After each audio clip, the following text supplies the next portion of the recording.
Hello, everyone. Welcome back. Today, we're going to be going over section 7.2 in your textbook. This is, again, for the Camden County College students. 7.2, we're going to be actually performing hypothesis tests for population means, for one population mean. And we're going to assume that the population standard deviation is known. We're going to be going through 6 steps for doing a hypothesis test. I'll show you exactly what the 6 steps are. And so let's get started. So we'll get right to the textbook of 7.2. All right. So it's somewhere here. Let's see if I can find it.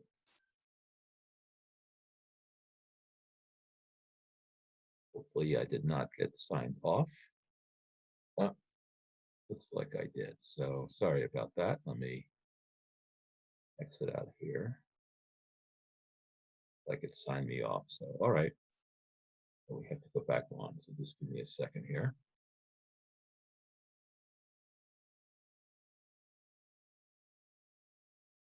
There we go. We are back.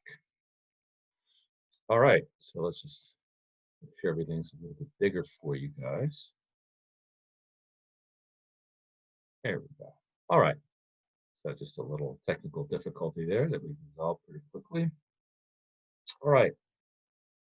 So let's just review what a hypothesis test is once again.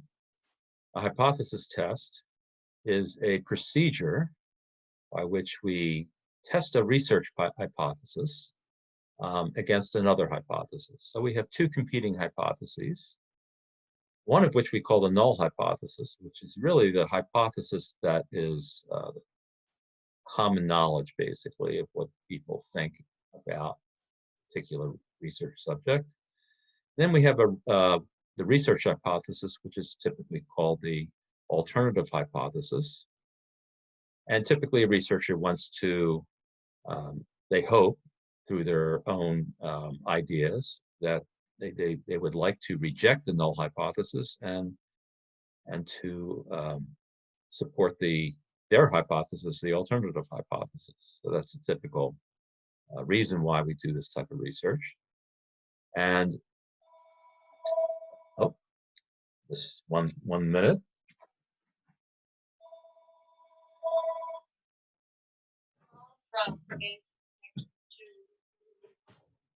Sorry about that. And another technical difficulty there, a loud phone. But anyway, let's get back to what I was saying. So we go through this procedure of looking at 2 competing hypotheses. One of them is called the null hypothesis, and the second one is called the alternative hypothesis. So there's 2 possible decisions through a hypothesis test. One decision is that we have enough evidence to reject the null hypothesis and support the alternative hypothesis, and that's what researchers would like to do. The other possibility is that we don't have enough evidence to reject the null hypothesis, and therefore we cannot conclude that the alternative hypothesis is something that's viable. So the question, of course, is how do we make that decision? How do we determine whether to reject or not reject the null hypothesis? And the answer is right on this page here, this decision rule. And what we use is that p-value that we talked about last time, or probability value. P-value is basically, what we do is basically we run our sample, we find our sample mean, and then we determine if the sample mean is so far away from the hypothesized mean, the mean that's shown in the null hypothesis, that we reject the null hypothesis mean. And we figure it's either less than or greater than or not equal to that hypothesized value. Now, how do we do that? Well, once we calculate this p-value, and which we'll do several times today, we compare it to alpha.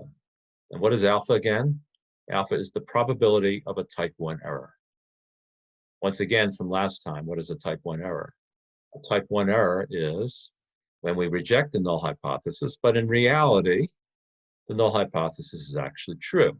Now, of course, we don't know that ahead of time. We probably will never know that. But there's a chance that we could make that type of error. So that the probability of that type of error, where we reject the null hypothesis when it's actually true, is called alpha. Okay? And it's also called the level of significance. That's another term that's used for alpha. So when we calculate our p-value, we compare it to alpha. If the p-value is less than or equal to alpha, the decision rule is to reject the null hypothesis. If the p-value is greater than alpha, the probability of a type 1 error, then we fail to reject the null hypothesis. All right, so we're going to do plenty of examples with this, but let's look at the example 1 here. So it says the p-value for a hypothesis test is 0.0237. In other words, they've already calculated it for us. All right, we didn't have to do any work to figure out what it is. And what is your decision when the level of significance, that's alpha, is equal to 0.05, and number 2, when it's equal to 0.01? Well, that's important to know what alpha is ahead of time, because that determines your decision in this case here.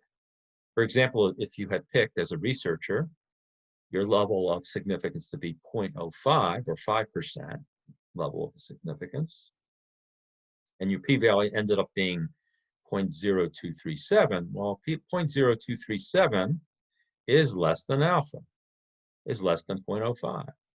So if alpha is 0.05, we end up rejecting the null hypothesis. On the other hand, if before you did the research, you picked an alpha of 0.01 or a 1% level of significance, well, 0.0237 is bigger than 0.01, and therefore, in this case, we would fail to reject the null hypothesis. So the conclusion here is, well, in many cases, whether we reject or not reject the null hypothesis depends on what we select as our level of significance ahead of time. All right. And in this case, p-value is less than 0.05. So in that case, we reject, but it's greater than 0.01. So in this case, we fail to reject. All right. So it's important that we make this comparison between the p-value and alpha. All right. So this is one method of determining whether you reject or not reject the null hypothesis in a hypothesis test. A little bit later, I'll show you a second method, which, by the way, is not going to be emphasized in this course. I will show it to you, however, because the homework for 6.2, 6.3, and 6.4 sometimes will be using that other method. So you do need to know the other method, but as far as your test number 3 that's coming up, we're going to use this p-value method for any hypothesis test. And I believe it's the simplest way of understanding hypothesis tests, simplest way of determining whether you reject or fail to reject the null hypothesis. And it's what's actually used in the real world. In the real world, this is the method that's used, p-value method. All right, now it says, how do you find the p-value for a hypothesis test? Well, the first thing you have to do before you calculate your p-value is you have to calculate what's called a test statistic, which I will show you how to do in a few moments. They call it a standardized test statistic. Now, in this particular section, it will be a z statistic, a z-score, basically, a standard normal z-score. All right, that's what we're going to end up calculating it. And then we're going to do our normal, the typical normal CDF with our calculator to find the probability. That's this p-value. Now here's the deal. We're going to talk about 3 types of tests: a left tail test, a right tail test, and a two-tail test. In a left tail test, p-value is going to be the area in the left tail. In other words, we're going to calculate our test statistic. Typically, it will be a negative number in this case here. and we'll find the area to the left of that test statistic on a standard normal curve, and that will be the p-value. There'll be what's called a right tail test. This will be the area in the right tail, that is to the right of the test statistic, which in this case typically is positive. So we're going to again use normal CDF, find the area to the right, and that'll be our p-value. Now, the unusual case is what we call a two-tail test. So we're going to find the areas just like we did with the left tail test or the right tail test. In other words, if our test statistic is negative, we're going to look for the area to the left tail. If the test statistic is positive, we're going to look at the area to the right on the right tail. But in the case of a two-tail test, whatever area we find, we're going to have to multiply it by 2. And I'll explain in a few minutes when we actually do one of these tests why we multiply it by 2. So that's the only thing that's different from the two-tail test from the other two, the left tail test and right tail test, is that the area has to be multiplied by 2. All right, now let's actually look at an example of finding a p-value for a left tail test. All right, and again, you're going to say, well, how do I know what type of test that I use, left-tailed, right-tailed, or two-tailed? And I'll explain that when we actually get to a hypothesis test. So don't worry about that for now. For example, but for now, let's assume we're going to be doing a left-tail test, and the test statistic that we calculate is negative 2.23. So how do we find the p-value? Well, it's always good to draw one of these curves. This is a standard normal curve or a z-curve. All right. And what we did was we just plot the now we know the mean for it is 0. So if the z statistic is negative, it's going to be to the left of 0. It'll be somewhere over here. And then we're going to find the area to the left. And how do we do that? We use normal CDF. Just a regular normal CDF. We'll use negative 1,000 for the lower end point, negative 2.23 for the upper end point. Since it's a standard normal curve, the mean will be 0. The standard deviation will be 1. And then we'll find that this area is 0.0129. You could try this with your calculator. We'll be doing, again, examples like this soon, where I'll show you online here with the calculator. But it's just typical normal CDF. There's nothing new in calculating this area. Okay, you've done it many, many times. All right, so let's do another one. Let's do a two-tail test. All right. Now, the two-tail test, basically, you're going to calculate, you're going to come up with your z statistic. It will be either a positive number, which will be over here, or it'll be a negative number and it will be over here. But the important thing to understand is that with a two-tail test, the area that you're finding is 1/2 of the p-value, 1/2 of it, because the other half's on the other side. So depending on which of these two areas you calculate, you have to consider the other area also, which will be equal to the area that you found, the probability that you find. So you just multiply by 2 and you'll get your p-value. So for example, here, if the test statistic is 2.14, right? Well, it's over here. So we use normal CDF, and the lower endpoint will be 2.14. The upper endpoint will be positive 1,000. The mean is 0, standard deviation of 1. Okay. And what we'll find is that this probability in here, this area here, will be 0.0162. But because this area on the right is also 0.0162, we need to multiply 0.0162 by 2. And so the p-value is the sum of these two areas, which is 0.0324. So for a two-tail test, you always have to remember to multiply the area that you find by 2. All right. Now, let's say we want to actually do a hypothesis test. So one of the things that the problem will give to you, or you will have to determine, is the sample mean. So You're going to be doing a hypothesis test on a population mean. Remember last time, it's only on the population mean that we do the null and alternative hypothesis on. But you will be either given, or you'll be given a data set and you have to enter into a list the data. In either case, you have to determine what the sample mean is, right? The sample mean, that point estimate for the population mean. And that's your X bar. Now the mu here represents what? It represents the hypothesized value for your null hypothesis, all right? So that's mu. And then your denominator is the standard error in the case where we're dealing with a population mean, and we know the population standard deviation is sigma. So sigma divided by the square root of n is in your denominator of this standard z test statistic.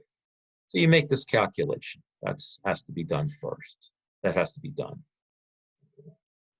Now, the only way you could will be able to do a hypothesis test and to use a z value is to meet two conditions.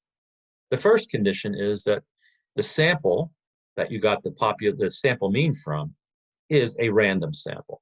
Simple random sample, cluster random sample, stratified random sample, systematic random sample. Any of those are random samples. Number two, the central limit theorem was satisfied. In other words, one of two conditions have to be met. If the population is normally distributed, our sampling distribution is also normally distributed, and it doesn't matter what the sample size is. However, if nothing is said in the problem about the population, whether it's normal or not, or it's stated that the population is skewed in some way, then the sample size has to be at least 30. Okay, so these two conditions have to be met, and then we can use this test statistic to do your hypothesis test. So once you know your test statistic, what do? Well, first of all, before you do any of this, you state your null and alternative hypothesis. Okay, you calculate your test statistic. Okay. Then what you do is you find, once you have your test statistic, you can determine your p-value. You do not need a table for this because you're going to use your calculator with normal CDF to calculate these p-values. And then you're going to use this decision rule. You're going to compare the p-value to the level of significance, which will be given to you in the problem. And if the p-value that you calculate here is less than or equal to the level of significance alpha, then we reject the null. And if it is greater than alpha, we fail to reject the null. And then we just do a little bit of an interpretation based on the problem that you were given. Now, I've basically come up with a 6-step process here. It says 8 steps here, but I use 6 steps, and I will show you exactly what the 6 steps are in doing a hypothesis test. It's just a step-by-step process so that you never lose sight of what you need to do. All right, so you always do this step-by-step process. All right, so I think it's time to actually do one. All right, do one. And we're going to use this p-value method to come up with our decision. All right, so we're going to go through a couple of examples here. I'll show you this p-value method, then we'll go through that other method fairly quickly, because the only reason I'm even showing this other method to you is because of homework. There might be a homework problem that will refer to this other method. So you just need to know this other method just for the homework. And again, it's here in these sections, 7.2, 7.3, and 7.4 of this alternative method. But we're going to use the p-value method primarily for our test that's coming up. All right, anyway, let's read through the problem. In auto racing, a pit stop is where a racing vehicle stops for new tires, fuel, repairs, and other mechanical adjustments. Now, they have this pit crew here. I don't know if you've ever watched auto racing, but many times the racing car driver has to pull off, get to their spot where the pit crew is, And the pit crew very quickly changes the tires and you put fuel in, and it's just in a few seconds. It's really amazing what they do.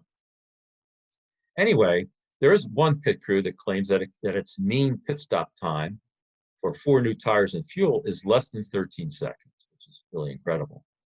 All right, so that's its claim. It's claiming it can do all of that in less than 13 seconds.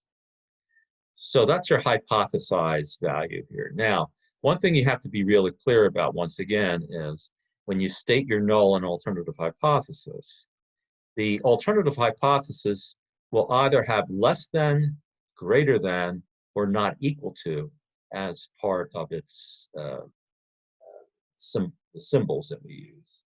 It's the null hypothesis that uses less than or equal to, greater than or equal to, or equal to. So equal to is that equal to part of the symbol is always with the null hypothesis, never with the alternative hypothesis.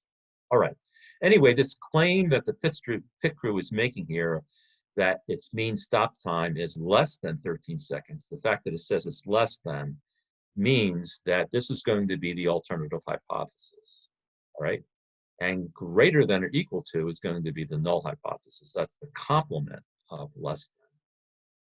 All right, anyway, a random sample of 32 pit stop times has a mean of 12.9 seconds. So n, the sample size is 32. And notice they mentioned the word random. That was one of the requirements of doing this hypothesis test. And then the sample mean, or x bar, is 12.9 seconds. It says assume that the population standard deviation is 0.19 seconds, so that's going to be our sigma. Is there enough evidence to support the claim at alpha is equal to 0.01? So it's giving you the level of significance as 0.01 or 1%. And it says use a p-value, so we're going to use the p-value method.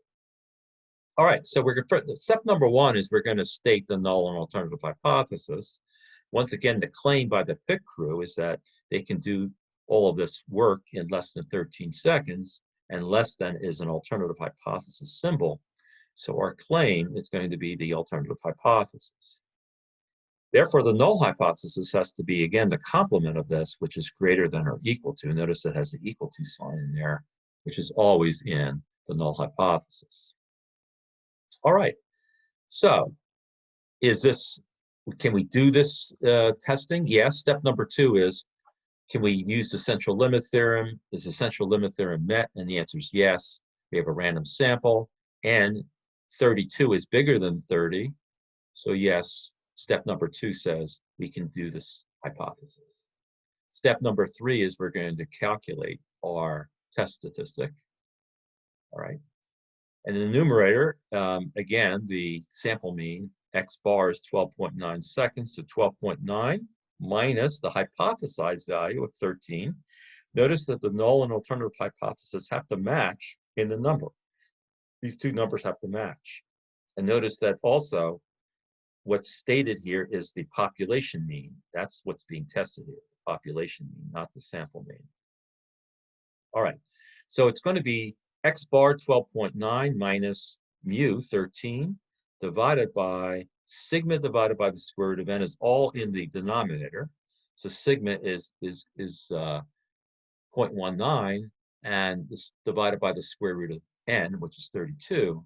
And anyway, when you do this arithmetic, and I'll show you again with your calculator how to do this very easily without making any mistakes, the answer is negative 2.98. Okay, so that's rounded 2 decimal places. Now they use a table, but what are we going to do? Well, step number 4 is we're going to find the p-value. Now here's the key. How do we know what kind of test do we use? Are we going to use a left-tail test, a right-tail test, or a two-tail test? The key is the alternative hypothesis gives us the answer. If the alternative hypothesis has a less than symbol here, notice the less than is pointing to the left, we're going to use a left-tail test. If this was greater than here, we would use a right-tail test. And if it was not equal to in the alternative hypothesis, we would use the two-tail test. Well, in this case, we're going to use our left tail test, and it's right over here. Here's our drawing of our standard normal curve. Notice that the answer to our test statistic is negative, and that would be consistent with a left tail test. So negative 2.98 is somewhere over here, and we're finding the area to the left, and that's going to be our p-value. So in the case, for your case, what you're going to do is you're going to use normal CDF to find this area. And once again, the area to the lower endpoint will be negative 1,000 because it's a left tail here that we're finding the area under. And the right endpoint is going to be negative 2.98. And again, the mean is 0, standard deviation of 1 because it's a standard normal curve. And we find that the area is 0.0014, which is the p-value. All right, so we're not going to use a table, we use our calculator. Now, step number 5 would be to compare this p-value to our alpha. Alpha was 0.01, 0.0014 is less than 0.01, so we're going to reject the null hypothesis. Now, because the claim, now this is just a little bit of wording here, since the claim is the alternative hypothesis, one way of stating this is not only are we rejecting the null hypothesis, but we are supporting the alternative hypothesis. So, because supporting the claim, that is the alternative hypothesis, all right? So rejecting the null, in this case, is the same thing as supporting the claim. And what would be since we're rejecting the null hypothesis or supporting the claim, what would be an interpretation? You would say there is enough evidence at the 1% level of significance, that's our alpha, to support the claim that the mean pit stop time is less than 13 seconds. So there's enough evidence here that supports the pit crew's claim that they can get everything done in less than 13 seconds. Okay. All right. So that's the conclusion. All right. So that's a left tail test. All right. Now, suppose we wanted to do, now this next one here is a two-tail test. So let's read through it and determine why it's a two-tail test. All right, according to a study of US homes that use heating equipment, the mean indoor temperature at night during winter is 68.3 degrees Fahrenheit. So that's the hypothesized value that this study is claiming. So this is their claim, right? Now you think this information is incorrect, all right? So you're countering that, but the claim is going to be the null hypothesis in this case here, I think, or maybe not. No, I guess they're saying that you are making this claim. So you think this information is incorrect, so you are making this claim that it's incorrect. All right. Anyway, don't be worried about that kind of confusion. I will make it very clear on your test number 3 which hypothesis is the claim and which is the other argument. Okay, anyway, don't worry about that.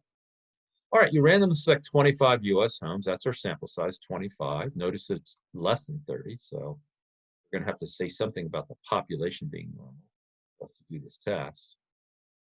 All right, so 25 US homes are randomly selected. They're randomly selected, which is good. All right, that use heating equipment in the winter and find that the mean indoor temperature at night is 67.2 degrees Fahrenheit. Now, the 67.2 is the sample mean, that's X bar. All right. From past studies, the population standard deviation, notice they say population standard deviation, is known to be 3.5 degrees Fahrenheit. That's going to be our sigma. And they do state that the population normally distributed. If they didn't state this and n is less than 30, we would have trouble doing this test. So they stated it here, and sample size, therefore, doesn't have to be at least 30. Is there enough evidence to support your claim at alpha is 0.05? So our level of significance is 5%, and it says use a p-value to make this decision.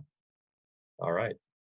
So here's again our null. Now, if the alternative hypothesis is not equal to, now how do we know what the null was? Well, the null says is. See this? According to a study of US homes that use heating equipment, the mean indoor temperature is 68.3. Is means equal to. So if the null hypothesis is equal to, that means the alternative has to be not equal to. All right. That's why it says you think this information is incorrect. So your competing hypothesis has to be not equal to because the null says equal to. It says the word is here. All right. So that's why this is going to be a two-tailed test, because the alternative hypothesis has not equal to in the symbols. All right.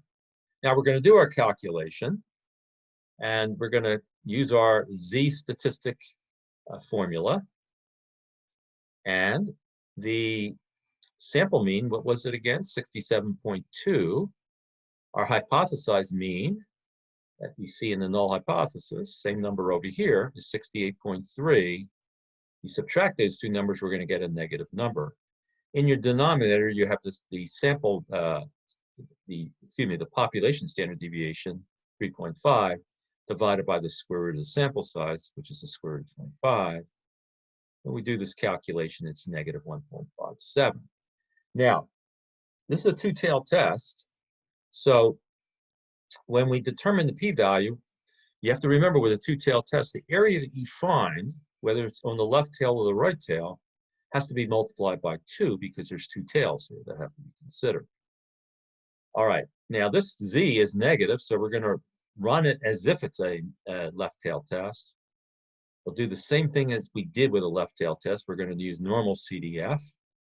We're going to use negative 1,000 for our lower endpoint. We're going to use negative 1.57 as our upper endpoint. 0 is the mean, right? 0 is the mean, standard deviation of 1 because it's a standard normal. And what we find is that this probability or area to the left is 0.0582. Well, that also has to be the area over here also, 0.0582. So we multiply this by 2, and we get our total p-value of 0.1164. Now, since 0.1164, that's our p-value, we're not going to go to our next step, is greater than the alpha level of significance of 0.05, our interpretation or decision is we will fail to reject the null hypothesis. Remember, the only way we can reject the null hypothesis is if the p-value is less than or equal to alpha. But in this case, it's greater than alpha. So and therefore, what we're going to state is, because the claim is the alternative hypothesis, we're going to say there's not enough evidence at the 5% level of significance to support the claim. That's the same thing as rejecting the null, but because the claim is the alternative, we're going to state in words here that there's not enough evidence at the 5% level of significance to support the claim that the mean indoor temperature at night during winter is different from 68.3 degrees Fahrenheit. Okay, that's an example of a two-tailed test. All right, now I believe we're probably going to end up doing a right-tailed test soon, but I think it's going to show up in this next section. So we'll get a chance. I'll pick one that is a right-tailed test. So, but this is the other method of doing a hypothesis test. Most students, I would say most students, there's an occasional student who likes this alternative method. Most students don't like this at all. They find it confusing. They find it complicated. But I'm going to review it with you. It's called the rejection region method of determining whether to reject or not reject the null hypothesis. So this method does not use p-values at all. All right. And what we're going to end up doing is finding what's called a critical value. Now, this term critical value should be familiar to you, because in chapter 6, we determined or calculated critical values when we were calculating margin of error. Critical values. And how did we do critical values? Inverse normal, right? When we had to find a z critical value, we used inverse normal. All right, so that's what we're going to do, something like that here. And the question is, how do we find the critical, what is the critical value that we need to find, and how do we use it in this rejection region method? All right, so on the left here is a left tail test, a right tail test, and a two-tailed test. And instead of doing p-values, we're going to use this new method. So how do we find these critical values? What we're going to do is, if we have a left tail test, that is, if the alternative hypothesis has less than as a symbol in its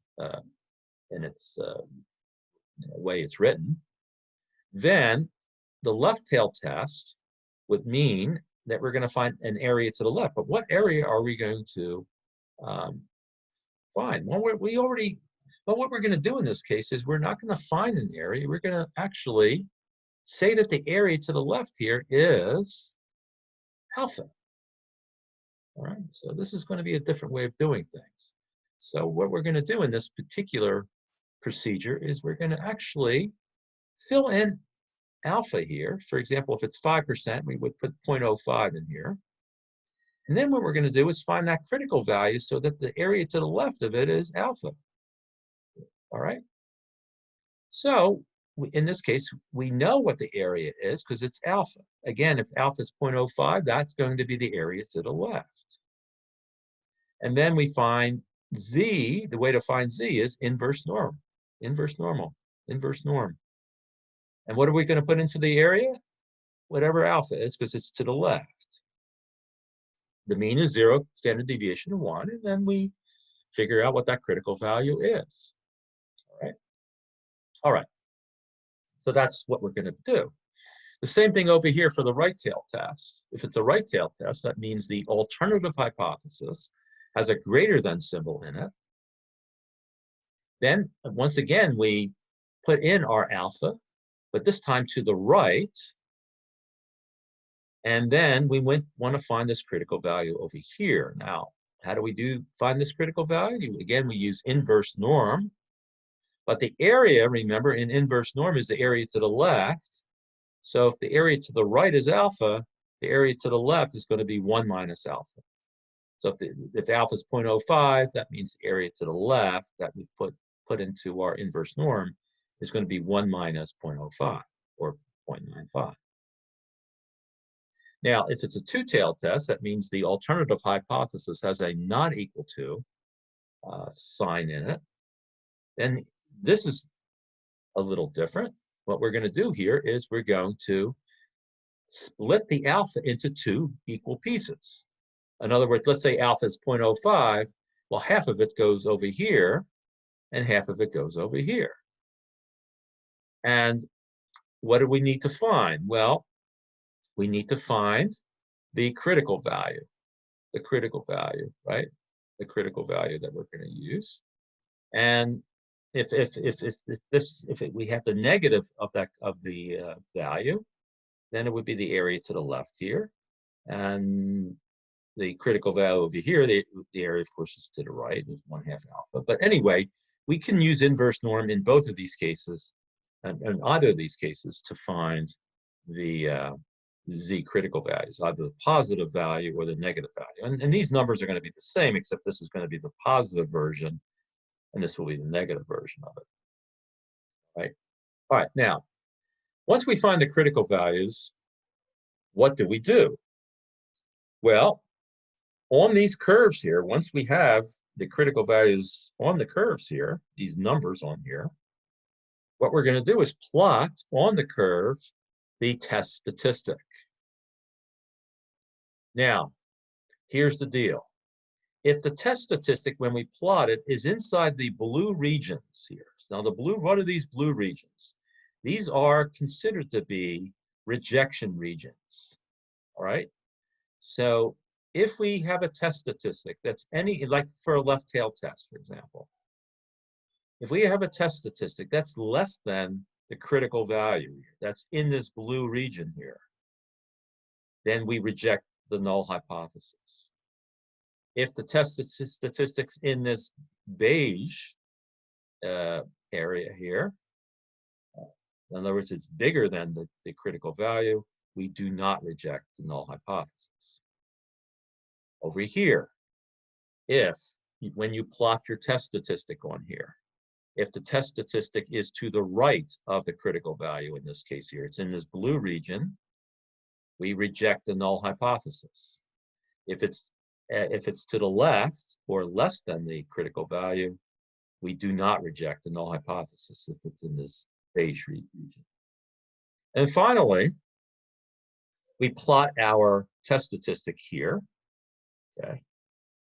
Now notice that the two blue regions here, half of the level of significance over here and half of it over here, we plot these two critical values.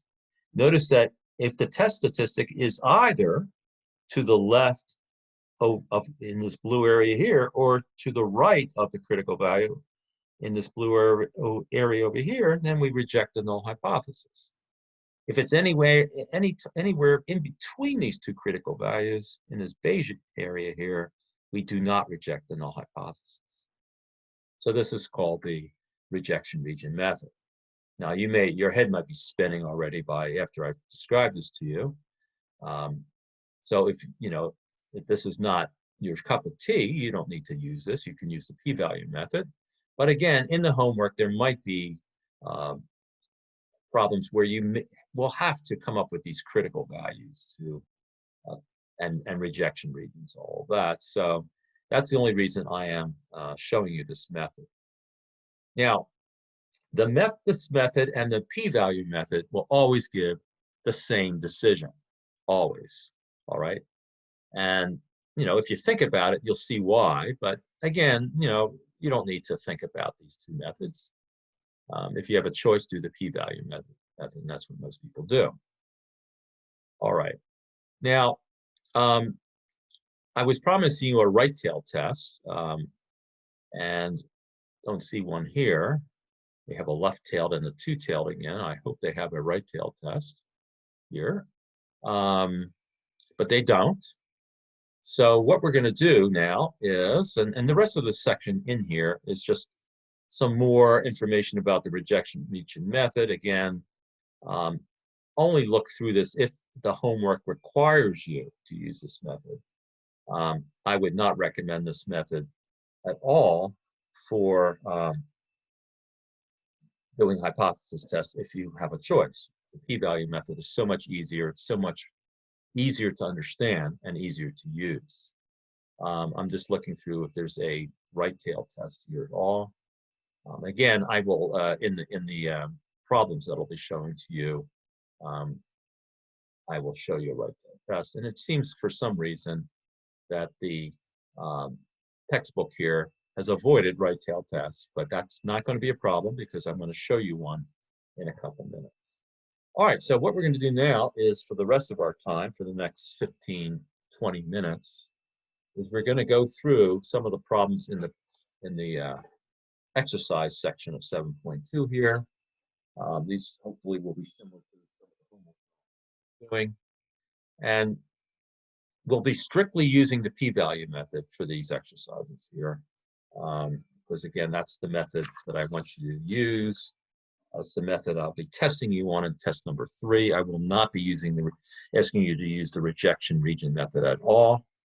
But again, I wanted to go over it just in case you saw that on your homework, maybe 1 or 2 homework problems. All right, so what we're going to do first is we're going to look at the interpretation of a p-value.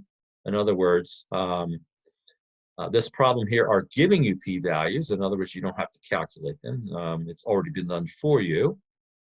And then you're going to compare them to these 3 levels of significance and determine whether you're going to reject or not reject the null hypothesis. So let's actually go to, and what I did was I did, out of those several problems there, I did 4 of them for you. You could try the others on your own. So again, this is on page 373 of your textbook if you want to follow along. So first p-value in problem number 3 is 0.0461. And they want you to compare them to the 3 levels of significance and determine your decision. So with an alpha of 0.01, 0.0461 is larger than that. So again, when the p-value is larger than alpha, we do not reject the null.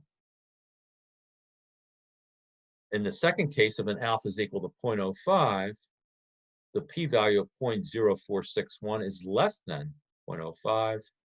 Remember, when the p-value is less than or equal to alpha, we reject the null, so we're going to reject the null. And in the last case, the p-value of 0.0461 is definitely less than alpha's 0.10, and we definitely reject the null in that case. All right, let's look at a p-value of 0.0691.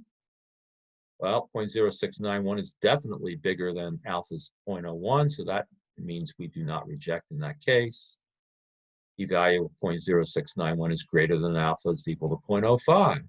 We do not reject alpha. Only in this case here, when alpha is 0.10, is the p-value less than that, and then only in that case do we reject the null hypothesis. Now we're going to have a bigger p-value here, where the p-value is larger than all three alphas here. Notice that no matter what the alpha we select, the p-value of 0.1271 is larger than that. So in all three cases, we're not going to reject the null. And finally, in the other case is when the p-value is less than all of the alphas. This is the type of p-value that research scientists love to see. The really low p-values that no matter what alpha you pick, you're going to end up rejecting the null, because that's what most researchers want to do. So with a p-value of 0.0062, that's less than all three of these alphas, so we're going to reject the null hypothesis in all three cases. Okay, so let's look at the next section here. And the next section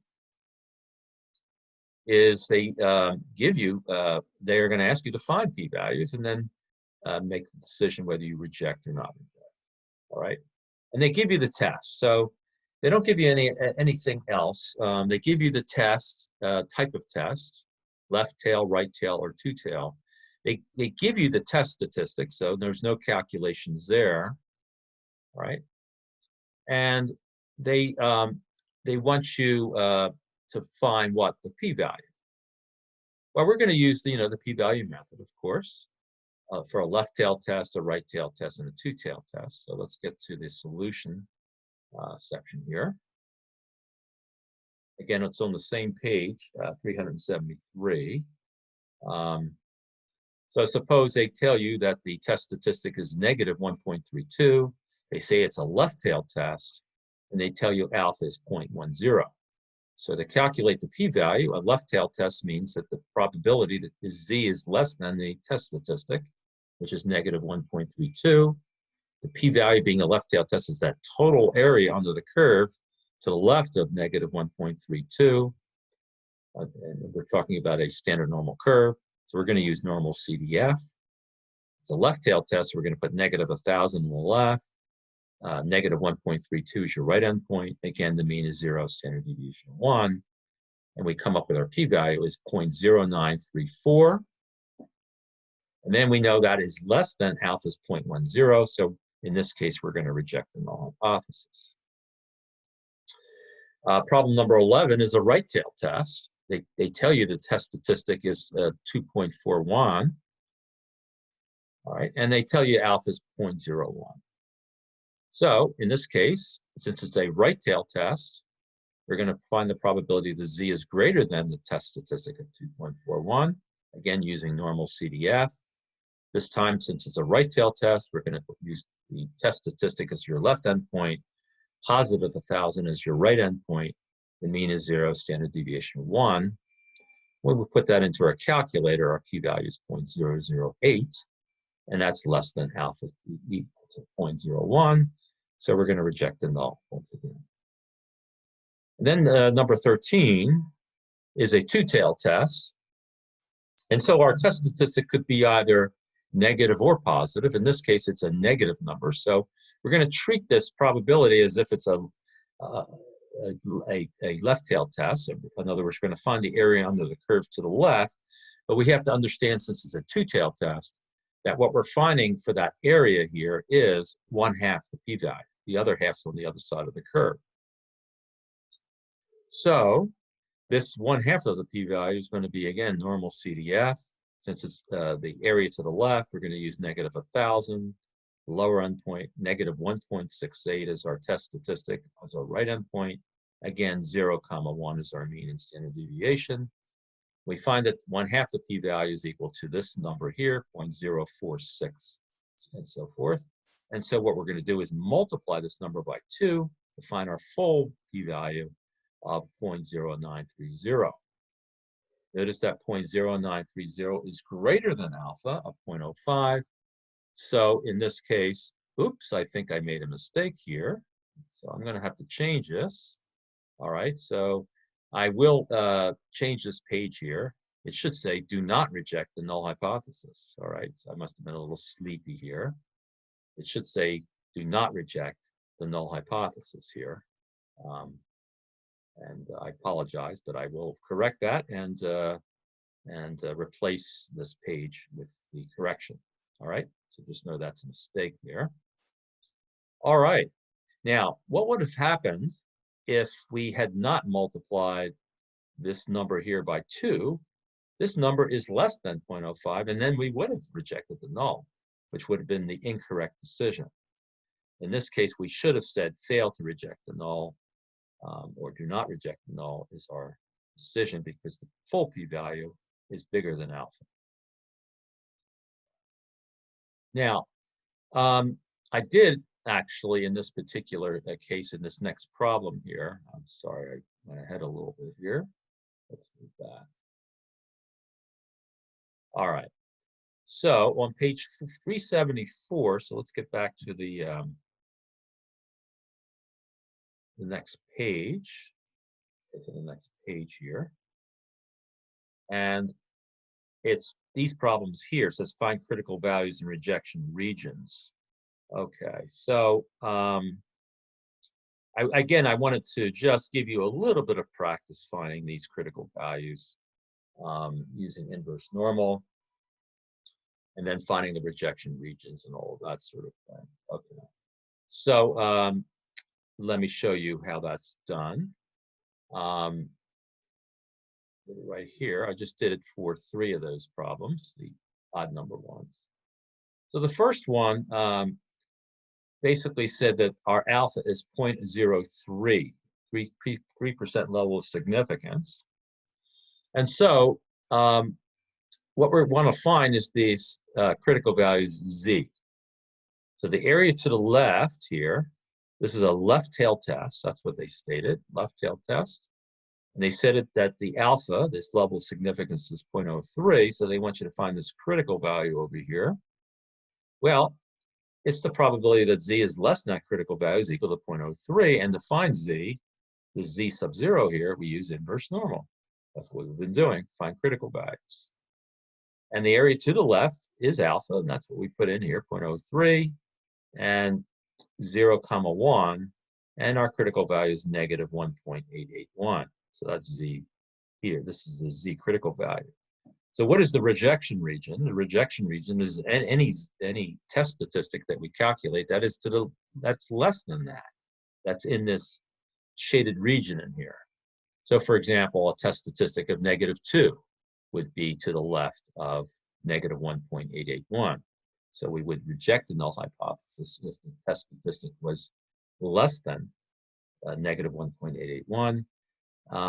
A test statistic that is greater than negative 1.881, for example, -1, we would not reject because it would be over here. We would not reject the null hypothesis. Over here, they mentioned a right tail test. They give you alpha is 0.05. So what do? We just shade in 0.05 to the right here.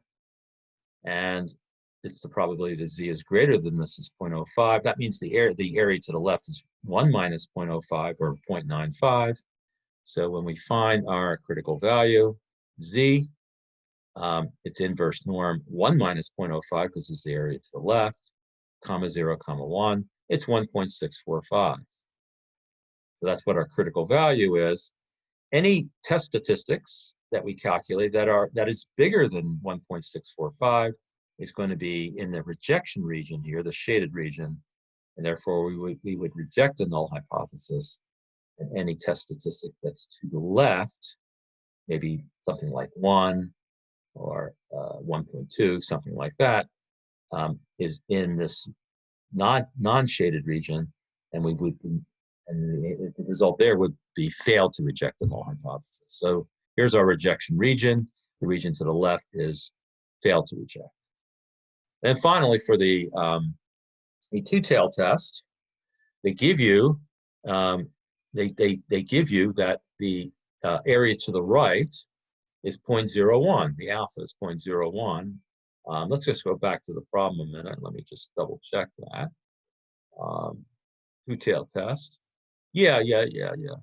And what they tell you here is alpha is 0.02. So let me restate what I just said here. The area here is 1/2 alpha. Remember, what you have to do in this method, this rejection region method, is you take your level of significance and divide it by 2 and put half the area over here, which in this case is 0.01, and the other half on the left side. And so if we wanted to find this critical value, the one on the right here, as opposed to the one on the left, the area to the left of it is 1 minus 0.01, or 0.99. Anyway, this critical value becomes 2.326. Now this one over here is negative 2.326. So we have negative 2.326 over here, positive 2.326 over here.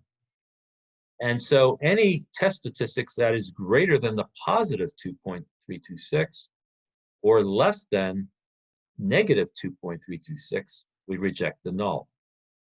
Any test statistic that's in between these two values, in other words, between negative 2.326 and positive 2.326, this is the fail to reject region. We would not reject the null hypothesis. Okay, so this rejection region method, in my view, is more complicated, and therefore I would not recommend it. But again, I'm showing it to you just so that you can do homework problems that may refer to it. So what we're going to do from now on, for the remaining time in our video today, is to actually do the hypothesis test. I'm going to show you 3 of them, hypothesis tests. I'm going to show you a right tail test, a left tail test, and a two-tailed test. And I'll show you the 6 steps that you need to go through step by step to come to your conclusion. All right, so this is a very logical way of doing it. I hope you enjoy the process here to make this much easier than it needs to be.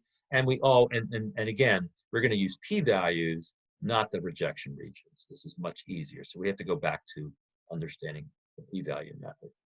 So we're going to go to page 375, number 31. All right, so we'll go to our next page, 375, and we're going to look at this MCAT scores. Now, MCAT, by the way, for those of you who are in the medical field, is a test that you take when you're applying for medical school. So the MCATs are taken for medical school, maybe for some other health-related schools also, but MCATs. So this is for the medical admissions test for medical school. All right, anyway, it says a random sample of 100 medical school applicants at a university has a mean total score of 502 on the MCAT. According to a report, the mean total score for the school's applicants is more than 499. So that is a claim. So some report, I guess the university, the school, or I don't know if it's a school or some other outside agency, claims that for this particular school, the applicants score more than 499. Now, more than should give you the clue that this is going to be in the alternative hypothesis as a greater than symbol, more than, greater than. And therefore, this is going to end up being a right tail test. Okay, we'll get to that in a minute. Assume that the population standard deviation is 10.6, and then give you your level of significance as 0.01. Is there enough evidence to support the report's claim that for the school, the applicants score more than, on average, score more than 499? So they did n is equal to 100, it's a random sample. It's one of the requirements. And 100 is greater than 30, so we're good with that. We meet the requirements of the central limit theorem. And then they tell you that the mean total score for the 100 applicants is 502. That's going to be our X bar. That's our sample mean. All right, so let's go to the problem. Step number one in any hypothesis test is that we state the null and alternative hypothesis. Well, the claim in this case is the alternative hypothesis is that the mean MCAT score is greater than 499, and therefore the null hypothesis is going to be the complement of that mu, the population mean of MCAT scores, is less than or equal to 499. All right. Sample size, step number two, we want to check to make sure sampling distribution is approximately normal. And yes, it's a sample was taken randomly, that's good. And it's greater than 30, the 100 is greater than 30, that's good. So yes, you can use the normal distribution. Step three is we want to calculate our test statistic. Well, X bar, the sample mean for those 100 applicants, is 502 with the sample size of 100. And then we are given that the population standard deviation is 10.6. So here's our formula for our test statistic for Z. It's the sample mean minus the sampling distribution mean divided by the standard error.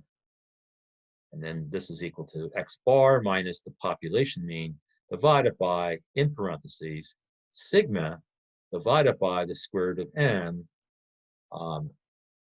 And then we just plug in the numbers here. Now I want to show you with your calculator how to do this calculation for the test statistic without making an error, okay? Because if you're not careful, you can easily come up with the wrong answer. I've seen this many times grading tests that many students do not put this into a calculator correctly, all right? They leave out the parentheses in the numerator. If you leave out the parentheses, you're going to run into a wrong answer, all right? So you have to be careful. So let's actually go to the calculator here. And I'm going to show you that I'm going to do this calculation for the test statistic. So you need to open up a set of parentheses in the numerator. This is the sample mean minus the hypothesized mean for the population. Then you close parentheses, and then you do divide by, and then open up another set of parentheses. You need parentheses around both the numerator and the denominator, because the denominator has a ratio in it also. And so what we put in here is going to be our population standard deviation divided by the square root. So we have to do square root of our sample size, which is 100.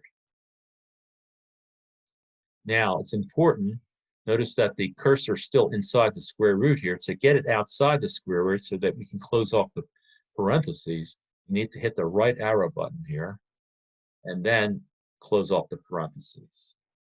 Now hit enter, and there's the 2.83. And I'll assure you that if you did not put parentheses around the numerator here, you would get something else. Let me show you that. Let's just scroll up and hit enter, and I'm going to remove the parentheses in the numerator. Again, this is a common error that people make. Let's scroll over and get rid of the parentheses here. Hit enter. You get 31.245. That's because order of operations is going to do this division first. Well, the division within the parentheses here would be done first. And then whatever that number is, 499 will be divided by that. And then you subtract it from 502. So you get a completely wrong answer here. All right. And let's also try, let's see if just for the fun of it, I'm going to try removing the parentheses from the denominator. So I'm going to get rid of that. And I just want to see if we end up with the same answer as the correct answer. Hit enter. We don't get the right answer either. We get an answer that's 100 less. I mean, this is wrong too.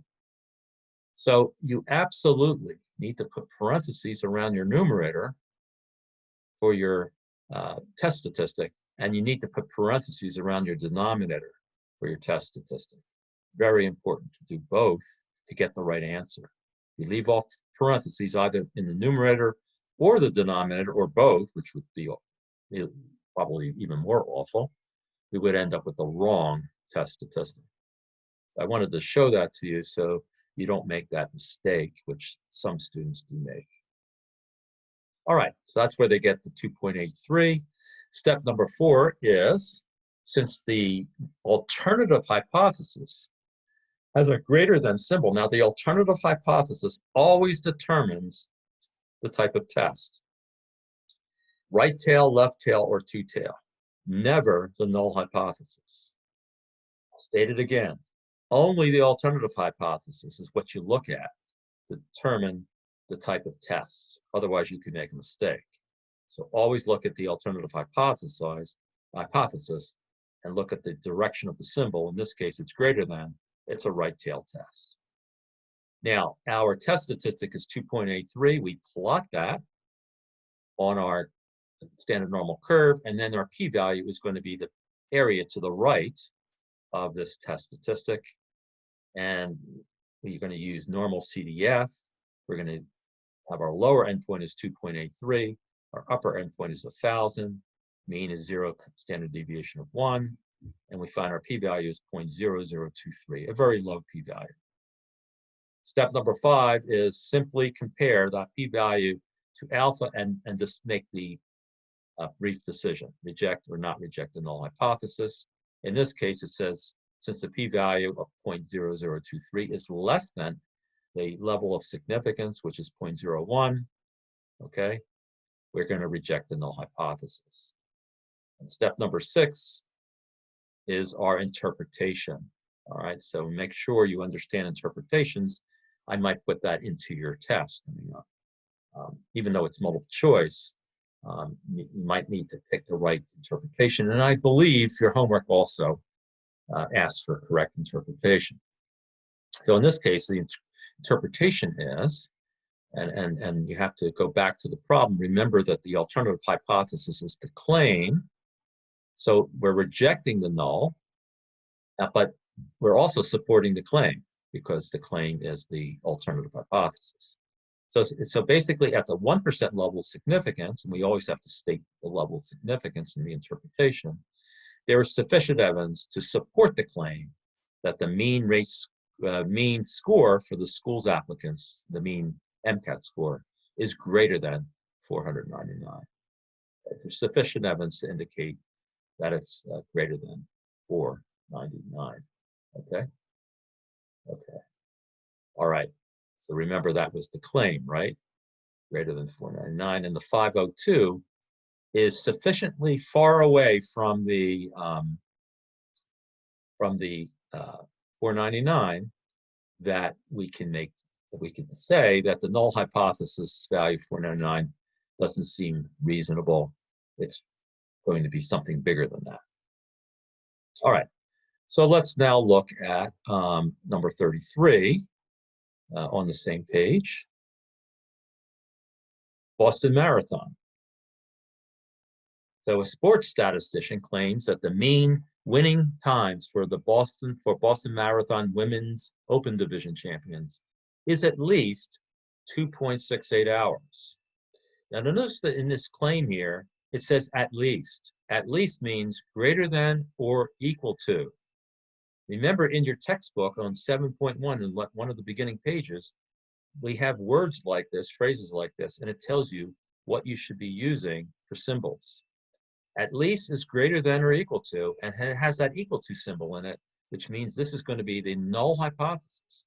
The null hypothesis is going to be the claim in this case here, at least or greater than or equal to. The mean winning time of a sample of 30 randomly selected Boston Marathon Women's Open Division champions is 2.6 hours. So that's going to be our X bar, our sample mean. Our sample size is 30. Assume that the population standard deviation sigma is 0.32. And here's our level of significance. Alpha is 0.05. The question is, do we reject the claim? Now, the claim here is going to be our null hypothesis. So in this case here, if we reject the claim, we're actually going to say reject the claim because it's the null hypothesis. So let's get to number 33. Step number 1, again, we have our claim at least means greater than or equal to 2.68 versus, and what is our alternative? It's the complement of greater than or equal to, which is less than 2.68. So be careful here. Even though the claim says greater than, equal to, or equal to, it's the alternative that determines the type of test. It says less than, this is going to be a left tail test. It's not a right tail test. Since n is 30, the central limit theorem says the sample size has to be at least 30 if we know nothing about the population. And so the sample distribution, we're going to assume it's normal. So we can do this Z statistic. And it is random, right? It was a random selection, so you can do that also. Z statistic, here's our formula again. Okay. And this is another form of the formula where we put our population mean here and our population standard deviation here. We fill it in. The numerator, 2.6, is our sample mean. Our claim, hypothesized value is 2.68. And then we divide by the population standard deviation of 0.32 divided by the square root of n, which is 30. Remember, when you put this into your calculator, the numerator must have parentheses around it, and your denominator must have parentheses around it. And when we do that correctly, we're going to get negative 1.3693 as our test statistic. Now, once again, the alternative hypothesis. Don't look what the claim is. Look at only the alternative hypothesis. The alternative hypothesis says less than. This is a left tail test. So we're going to make our drawing here, our Z test statistic, our Z curve. And the negative is going to be to the left of 0. It's going to be over here somewhere. And the area to the left here is going to be our p-value. So again, we're going to use normal CDF. Since it's a left tail test, we're going to use negative 1,000 for our left endpoint. Our test statistic is our right endpoint, negative 1.3693, mean of 0, standard deviation of 1. And we find the p-value is 0.0855. Step 5 is we want to compare the p-value to our alpha. P-value of 0.0855 is larger than alpha's 0.05. Remember, when p-value is larger than alpha, we do not reject the null. So what do we say in the interpretation? We say at the 5% level of significance, there is not enough evidence to reject the claim. Remember, the claim's the null. So in this case, we're going to say reject, not enough evidence to reject the claim that the mean winning time for the Boston Marathon's open women division is at least 2.68 hours. There's not enough evidence to claim that it's something else. All right? And that's a right tail test. Excuse me, a left tail test. So what have we done so far? We've done, in number 31, we did a right tail test since the alternative hypothesis says greater than. And in number 33, we did a left tail test since the alternative hypothesis is less than. And in number 31, I found a problem where the claim is the alternative hypothesis. And number 33, the claim is the null hypothesis. All right, so I wanted to mix it up a little bit for you to give you some good examples. And then we're going to go to number 35. I believe it might be on the next page, but let me go ahead and find that for you. So number 35. Okay, so let's get to our textbook. No, it's on the same page, so that's good. This is page 375, and it has to do with roller coasters. How about that? Some of you probably like going on roller coasters. Hopefully we'll be able to do that sometime again soon.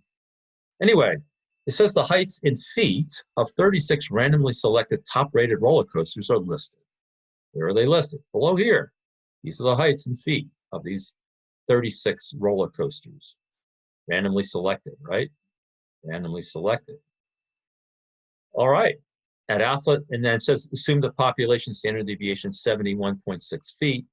at alpha's point at the level of significance, or alpha's 0.05, is there enough evidence to reject the claim that the mean height of top-rated roller coasters is 160 feet? All right, now let's look at the wording here.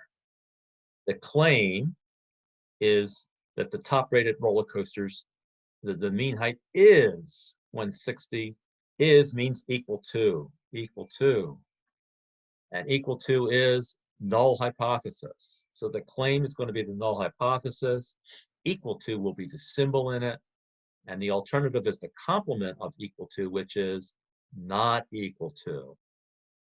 And when we have not equal to into our alternative hypothesis, that means two-tailed tests. Just by looking at this problem, we can come to all those conclusions. Now, what's missing from this problem, of course, is the sample mean. Notice, since they gave you the population standard deviation, even though we could calculate the sample standard deviation for these 36 numbers here, we will not use it because the population standard deviation is given. That's important. Only in section 7.3, when the population standard deviation is not given, do we use the sample standard deviation. So we're not going to use it in this case. And be careful, do not use what is showing up in one variable statistics on your calculator as sigma. We don't want to use that either. We want to use what's given in the problem. All right?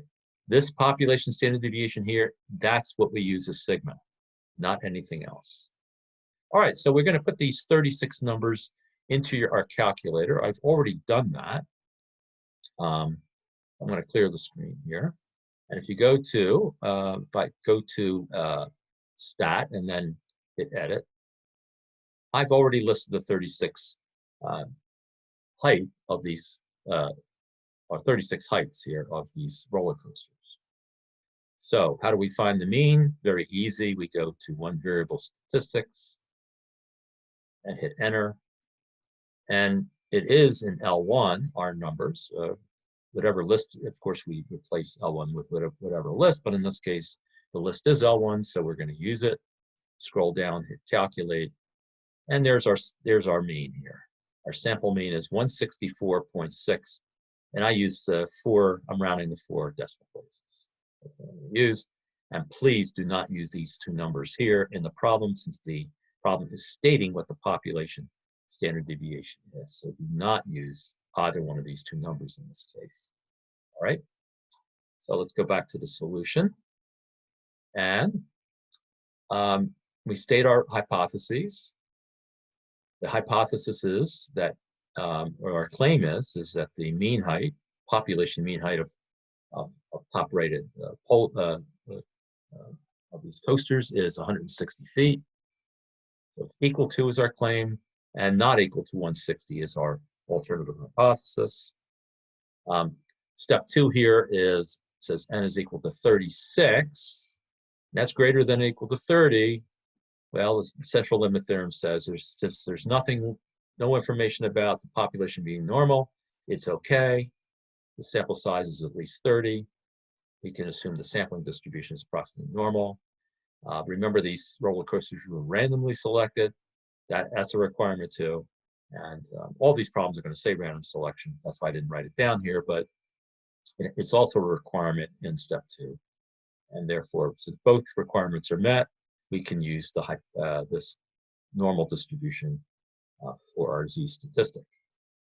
So here's our sample mean that we determined from one variable statistics. Here's our sample size. Here's our population standard deviation that's stated in the problem.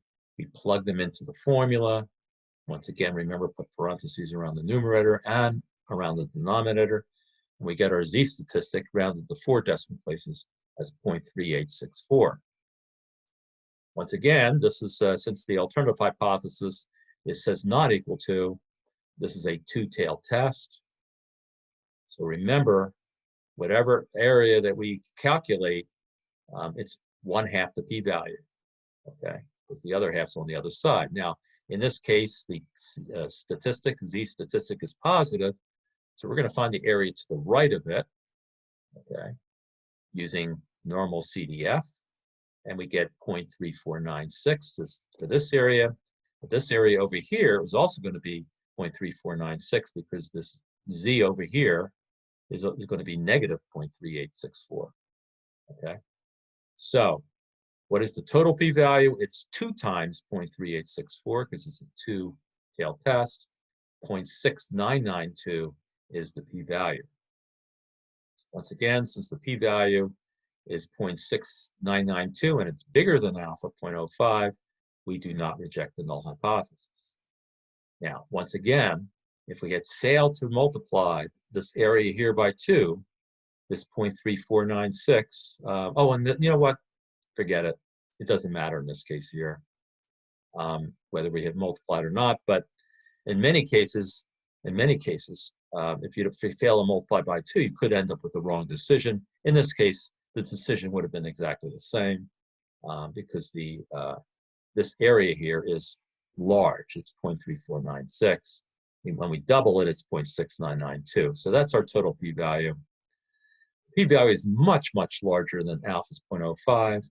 So this is a case where we definitely do not reject the null hypothesis. It's not even close to rejecting. Now, remember the null hypothesis, I believe, is the claim. So we would state in this case here, at the 5% significance level, there is not enough evidence to reject the claim that the mean height of top-rated roller coasters is 160 feet. In other words, the mean that it came up with is close enough to 160 that it could just be normal variability for the sample of 36 roller coasters. It just could be normal variability around 160 feet. It's not far enough away to say it's probably not 160 feet. All right. Anyway, that's how we do a two-tailed confidence interval. So what I did today, I'll stop sharing. What I did today is I showed you how to do 3 types of confidence intervals when for a mean, not confidence intervals, 3 types of hypothesis tests for a population mean, a left-tail test, a right-tail test, and a two-tail test. I showed you the p-value method, which I believe for most of you was the best method to use, and that's the method I will be testing you on. I also showed you this alternative method called the rejection region method, just in case you need to use it in your homework. And what we're going to do next time is we're going to drop the assumption that we know the population standard deviation of the population parameter that we are doing research about. And we're going to use instead the sample standard deviation in its place. And instead of doing a z statistic, we're going to do a t statistic, right? The old-fashioned t-test, a very famous t-test. So we're going to be doing that next time for section 7.3. That's next Tuesday. And then next Thursday, we'll finish things up with 7.4 when we do hypothesis tests for population proportions. All right, so that's it for now. This is a fairly lengthy session. It ended up being a half hour longer than I hoped, but hopefully you can watch this in chunks and hopefully it'll be useful to you. And I'll see you next time. All right, have a good evening and and I will be posting homework also on this section. All right, take care.